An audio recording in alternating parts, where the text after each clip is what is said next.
So really what this sheet's showing you is it's showing you all of your revenue, all of your expense accounts by the entire university.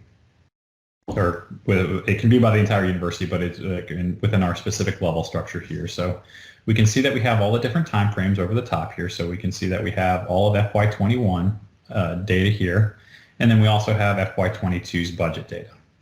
As we scroll through here, though, this is there is no revenue for these individual buckets here, but you can see we're very expanded out here.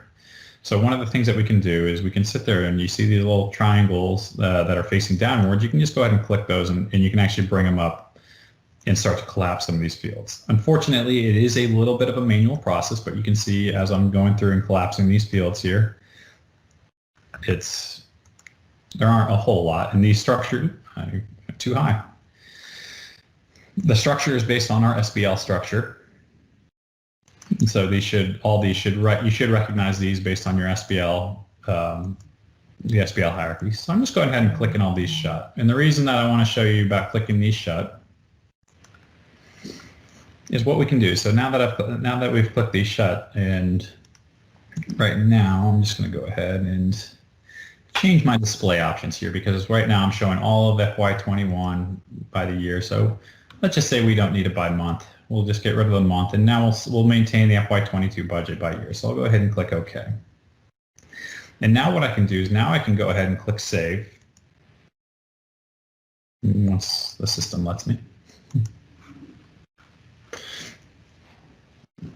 And so you can see that I click Save, and so now the sheet is saving down. And what the system is actually really great about is the system is very smart to know your personal preferences. And so now that I've saved the sheet, what I'm going to do is I'm just going to back out of the sheet, just come right back out.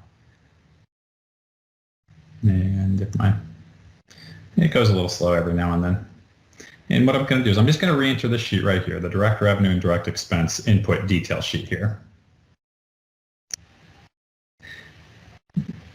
And so you all remember how it looked when we originally looked it up. Everything was expanded, and we had all the fiscal periods, all the years here. And so now that I've saved the sheet, it remembers how I had the sheet looking when I saved it. Just so it doesn't look like the original, just a completely blown out sheet here. It now has it collapsed into a version that's a little more manageable for my preference. And so you can see that I've actually expanded out all the data right here. And so remember how I said that there was this little button up here, this reset to default view. I'm just going to go ahead and click that button real quick. Since you saw how I had expanded all of the accounts. And so what it did was now actually this brought it all the way back to the original default view of the entire sheet. So if it ever comes to the area, if it ever gets out to a point where you've been messing around with the sheet and it's not looking the way you expected it to, you just got to go figure it out. You can always get back to this point here.